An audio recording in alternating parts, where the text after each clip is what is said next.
नमस्कार, आदाब, सत श्री अकाल। मैं हूं आपके साथ फजल अब्बास। आज एक साहब की वीडियो मैंने देखी जिसके अंदर वो बहुत अच्छी अच्छी बातें कर रहे थे, तो उस वीडियो के जवाब तो देने के लायक वीडियो नहीं है, लेकिन फिर भी एक थोड़ी सी बात कह देता हूं कि झूठ की दुकान चलाने वालों को सच सुनने का हौसला आना चाहिए।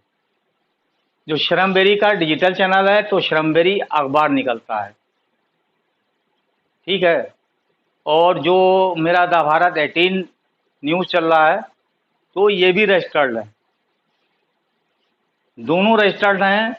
जिसको अगर कोई शक शुबा हो तो सूचना कार्यालय में जाके पता कर सकता है। रही बात फेक न्यूज़ की, तो जो NBW निकली है आपके खिलाफ, जिसमें आप लोगों ने पुलिस को पता नहीं क्या दबाव बनाया कि पुलिस वालों ने आपको अरेस्ट नहीं किया है, नॉन अवेलेबल वारंट होने के बाद आप बात कर रहे हैं झूठ की।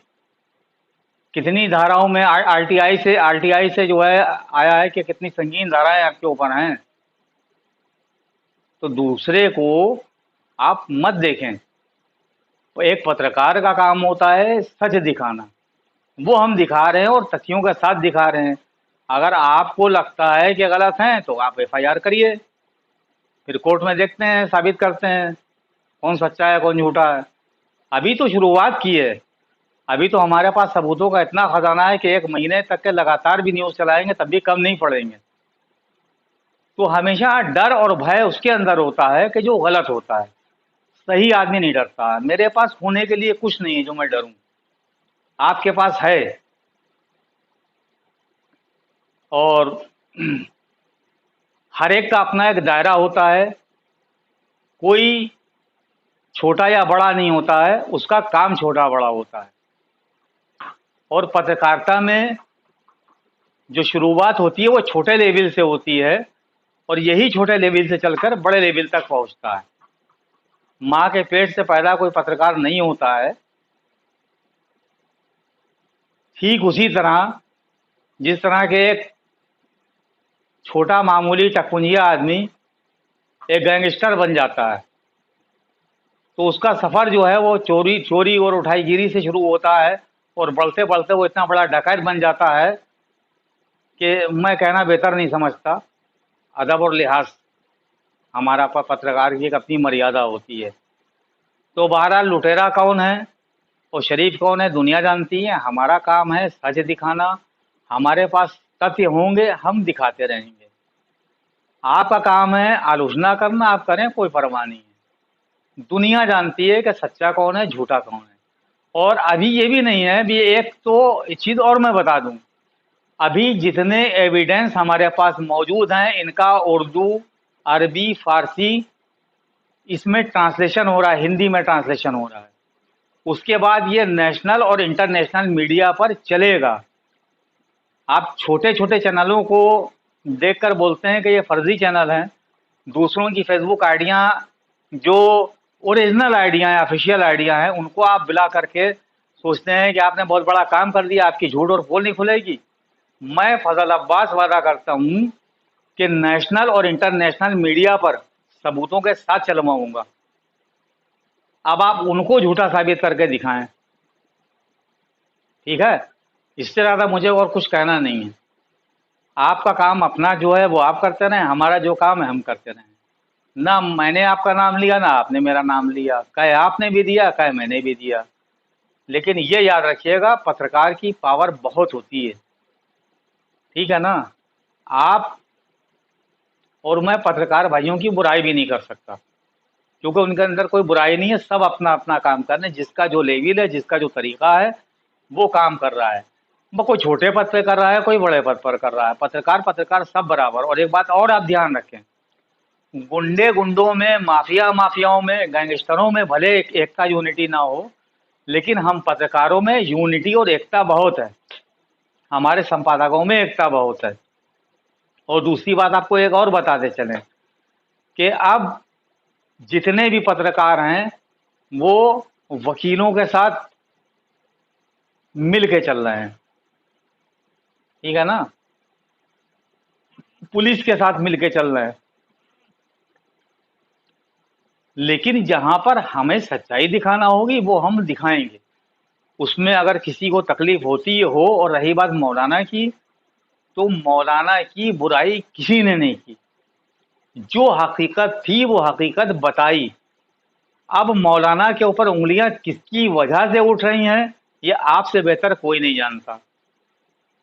क्योंकि हमेशा अगर किसी शरीफ और मोमिन के साथ कोई अगर खबीस इंसान होता है, तो इंसान ये सोचता है कि या तो ये सुधर रहा है, और या तो इसने भी इसको बिगाड़ दिया है। लोग समझेंगे यही। तो मैं किसी को कह रहा नहीं हूँ, मौलाना हमारे रहबर हैं, हमारी कौम के रहबर हैं, और इमाम जुमा हैं, तो उनके बारे में तो किसी को जसारत नहीं कहने की।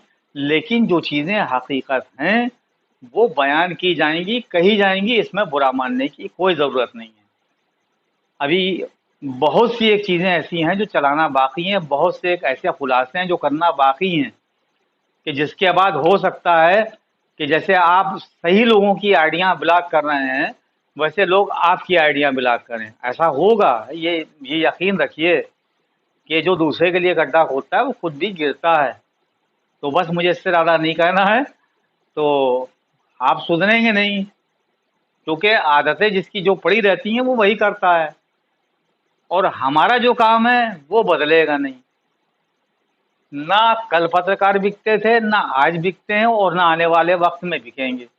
हो सकता है आपने किसी ऐसे तैसे छोटे मोटे आदमी को खरीद लिया हो, तो आप सोच रहे हैं मैंने बड़ा पत्रकार खरीद लिया। या हो सकता है जैसे आजकल कुछ संगठन चल रहे हैं पत्रकारों के, उनमें से किसी की सहानुभूति आपको मिल गई हो आपके झूठ परोसने पर, तो हो सकता है वो भी मुगालते में हो। लेकिन जब तथ्य और सबूत सामने आएंगे आपके खिलाफ, तो वो पत्रकार भी आपके साथ खड़े नहीं रहेंगे। इस बात का ध्यान रखिएगा, और इस मुगालते में ना रहिएगा। नेशनल हो या इंटरनेशनल हो, या हो लोकल डिजिटल हो, या इलेक्ट्रॉनिक हो, या हो आरएनआई न्यूज़पेपर, पत्रकारों में यूनिटी बहुत गजब की है। वो भले ऊपर से हमारा सामने से साथ ना दें, लेकिन बैक से हमारे हमें ही कवर करेंगे वो। तो अपने दिमाग से निकाल दिए, ठीक है ना, और सच के आड़े मत आइए, और दूसरों को बदनाम करना छोड़िए, अपनी इज्जत बचाइए, जो ज़्यादा ज़रूरी है। ठीक है।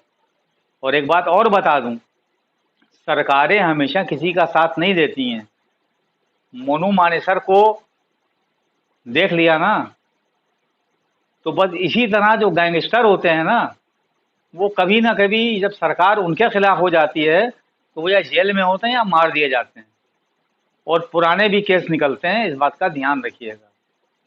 तो बस बहरहाल ये दुआ करिए कि ये भाजपा सरकार, हमारे जो योगी जी की सरकार है, इसमें जो आप लोग कन्फ्यूज़न पैदा करके थोड़ी बहुत बनाए में है, या थोड़ा बहुत सरकार की तरफ से छूट मिली भी है, या आरएसएस की तरफ से आपको कुछ छूट मिली भी है, तो ये समझ लिए वो कभी भी बदल सकता है। ठीक है ना।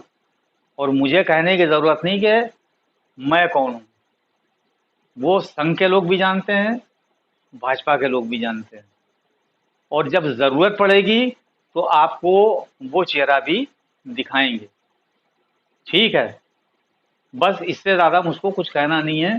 कहने को तो बहुत कुछ है, लेकिन सिर्फ इतना ही कहना है मुझको बस।